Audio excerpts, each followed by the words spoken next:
ओम नमः शिवाय। राधे राधे। आइए सुनते हैं शिव और पार्वती की अमर कथा। जब शिव जी माता पार्वती को सुना रहे थे अमर कथा, तब किसने सुन ली यह कथा। जब भगवान शंकर इस अमृत ज्ञान को भगवती पार्वती को सुना रहे थे, तो वहाँ एक हरा कठफोड़वा या हरा कंठी वाला तोता का बच्चा भी यह ज्ञान सुन रहा था। पार्वती कथा सुनने के बीच बीच में हुंकारा भरती थी। पार्वती जी को कथा सुनते सुनते नींद आ गई और उनकी जगह पर वहाँ बैठे एक सुखदेव ने हुंकारी भरना प्रारंभ कर दिया। जब भगवान शिव को यह बात ज्ञात हुई, तब वे शुक को मारने के लिए दौड़े और उसके पीछे अपना त्रिशूल छोड़ा। शुक जान बचाने के लिए तीनों लोकों में भागता रहा। भागते भागते वह व्यास जी के आश्रम में आया और सूक्ष्म रूप बनाकर उनकी पत्नी वटिका के मुख में घुस गया। वह उनके गर्भ में रह गया। ऐसा कहा जाता है कि ये 12 वर्ष तक गर्भ के बाहर ही नहीं निकले। जब भगवान श्री कृष्ण ने स्वयं आकर इन्हें आश्वासन दिया कि बाहर निकलने पर तुम्हारे ऊपर माया का प्रभाव नहीं पड़ेगा, तभी ये गर्भ से बाहर निकले और व्यास जी के पुत्र कहलाए। गर्भ में ही इन्हें वेद, उपनिषद, दर्शन और पुराण आदि का सम्यक ज्ञान हो गया था। जन्मते ही श्री कृष्ण और अपने माता पिता को प्रणाम करके इन्होंने तपस्या के लिए जंगल की राह ली। यही जगत में सुखदेव मुनि के नाम से प्रसिद्ध हुए। केदारनाथ से आगे है अमरनाथ और उससे आगे है कैलाश पर्वत। कैलाश पर्वत शिव जी का मुख्य समाधिस्थ होने का स्थान है, तो केदारनाथ विश्राम भवन। हिमालय का कड़कड़ शिव शंकर का स्थान है। बाबा अमरनाथ को आजकल स्थानीय लोगों के प्रभाव के कारण बर्फानी बाबा कहा जाता है, जो कि अनुचित है। उन्होंने बर्फानी बाबा इसलिए कहा जाता है कि उनके स्थान पर प्राकृतिक रूप से बर्फ का शिवलिंग निर्मित होता है। शिवलिंग का निर्मित होना समझ में आता है, लेकिन इस पवित्र गुफा में हिम शिवलिंग के साथ ही एक गणेश पीठ व एक पार्वती पीठ भी हिम से प्राकृतिक रूप में निर्मित होता है। पार्वती पीठ ही शक्ति पीठ स्थल है। यहाँ माता सती के कंठ का निपात हुआ था। पार्वती पीठ 51 शक्तिपीठों में से एक है। यहाँ माता के अंग तथा आभूषण की पूजा होती है। ऐसी बहुत से तीर्थ हैं जहाँ प्राचीन काल में सिर्फ साधु संत ही जाते थे और वहाँ जाकर वे तपस्या करते थे, लेकिन आजकल यात्रा सुविधाएं सुगम होने के चलते व्यक्ति कैलाश पर्वत और मानसरोवर भी जाने लगा है। ये स्थान जो हिंदुओं के लिए सबसे महत्वपूर्ण है। अमर कथा इस पवित्र गुफा में भगवान शंकर ने भगवती पार्वती को मोक्ष का मार्ग दिखाया था। इस तत्वज्ञान को अमर कथा के नाम से जाना जाता है, इसलिए इस स्थान का नाम अमरनाथ पड़ा। यह कथा भगवती पार्वती तथा भगवान शंकर के बीच हुआ संवाद है। यह उसी तरह है जिस तरह कृष्ण और अर्जुन के बीच संवाद हुआ था। सती ने दूसरा जन्म हिमालय राज के यहाँ पार्वती के रूप में लिया। पहले जन्म में वे दक्ष की पुत्री थी तथा दूसरे जन्म में वे दुर्गा बनी। एक बार पार्वती जी ने शंकर जी से पूछा, मुझे इस बात का बड़ा आश्चर्य है कि आप गले में नरमुंड माला क्यों पहनते हैं। भगवान शंकर ने बताया, पार्वती, जितनी बार तुम्हारा जन्म हुआ है उतने ही मुंड मैंने धारण किए हैं। पार्वती बोली, मेरा शरीर नाशवान है, मृत्यु को प्राप्त होता है, परंतु आप अमर हैं, इसका कारण बताने का कष्ट करें। मैं भी अजर अमर होना चाहती हूँ। भगवान शंकर ने कहा, यह सब अमर कथा के कारण है। यह सुनकर पार्वती जी ने शिव जी के कथा सुनाने का आग्रह किया।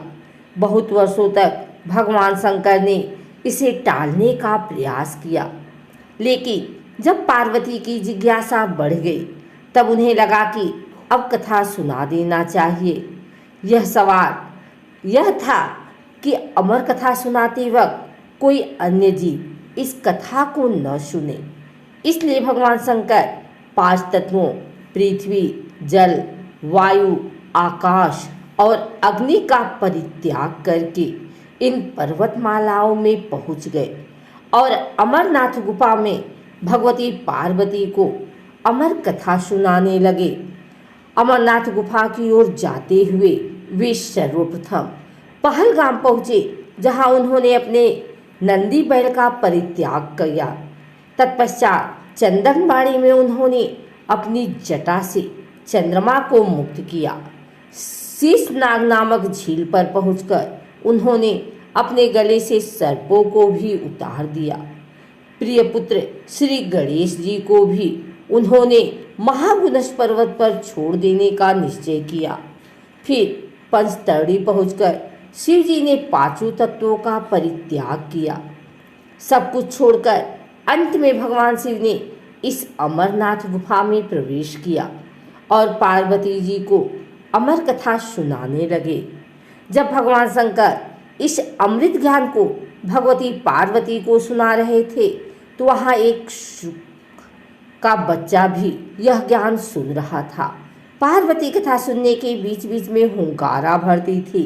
पार्वती जी को कथा सुनते सुनते नींद आ गई और उनकी जगह पर वहाँ बैठे एक शुक ने हुंकारी भरना प्रारंभ कर दिया।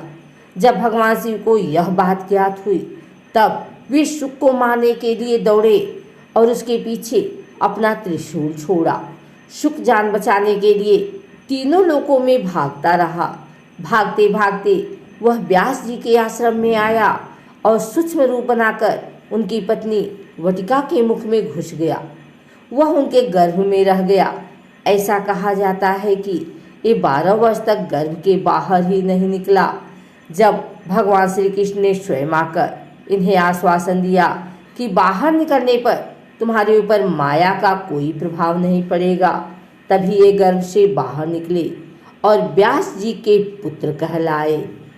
पवित्र युगल कबूतर श्री अमरनाथ की यात्रा के साथ ही कबूतरों की कथा भी जुड़ी हुई है। इस कथा के अनुसार एक समय महादेव संध्या के समय नृत्य कर रहे थे कि भगवान शिव के गण आपस में ईर्ष्या के कारण कुरु कुरु शब्द करने लगे।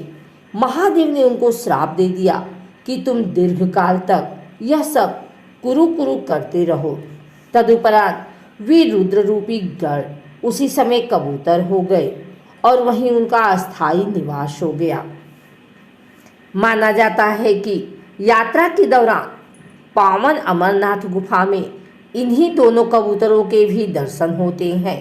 यह आश्चर्य ही है कि जहाँ ऑक्सीजन की मात्रा नहीं के बराबर है और जहाँ दूर दूर तक खाने पीने का कोई साधन नहीं है, वहाँ ये कबूतर किस तरह रहते होंगे। यहाँ कबूतरों के दर्शन करना शिव और पार्वती के दर्शन करना माना जाता है। पार्वती जी भगवान सदाशिव से कहती हैं, प्रभु मैं अमरीश महादेव की कथा सुनना चाहती हूँ। मैं यह भी जानना चाहती हूँ कि महादेव गुफा में स्थित होकर अमरीश क्यों और कैसे कहलाए।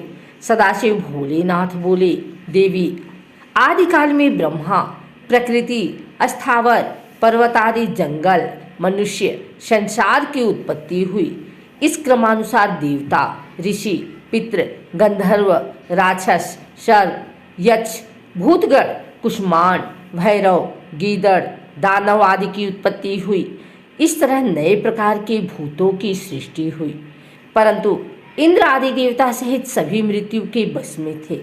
इसके बाद भगवान भोलेनाथ ने कहा कि मृत्यु से भयभीत देवता उनके पास आए। सभी देवताओं ने उनकी स्तुति की और कहा कि हमें मृत्यु बाधा करती है। आप कोई ऐसा उपाय बतलाएं जिससे मृत्यु हमें बाधा न करे। मैं आप लोगों की मृत्यु के भय से रक्षा करूंगा। कहते हुए सदाशिव ने अपने सिर पर से चंद्रमा की कला को उतार कर निचोड़ा और देवगणों से बोले, यह आप लोगों के मृत्यु रोग की औषधि है। उस चंद्रकला के निचोड़ने से पवित्र अमृत की धारा बह निकली और वही धारा बाद में अमरावती नदी के नाम से विख्यात हुई। चंद्रकला को निचोड़ते समय भगवान सदाशिव के शरीर पर जो अमृत बिंदु गिरे वे सूख गए और पृथ्वी पर गिर पड़े। पावन गुफा में जो भस्म है वे इसी अमृत बिंदु के कण हैं जो पृथ्वी पर गिरे थे। सदाशिव भगवान देवताओं पर प्रेम न्यौछावर करते समय स्वयं द्रवीभूत हो गए।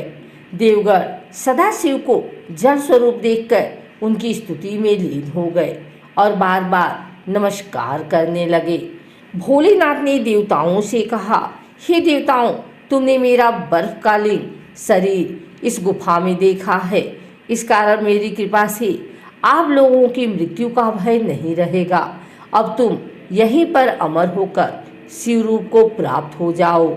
आज से मेरा यह अनादिलिंग शरीर तीनों लोकों में अमरेश के नाम से विख्यात होगा। देवताओं को ऐसा वर देकर सदाशिव उस दिन से लीन होकर गुफा में रहने लगे। भगवान सदाशिव ने अमृत रूप सोमकला को धारण कर देवताओं की मृत्यु का नाश किया। तभी से उनका नाम अमरेश्वर प्रसिद्ध हुआ।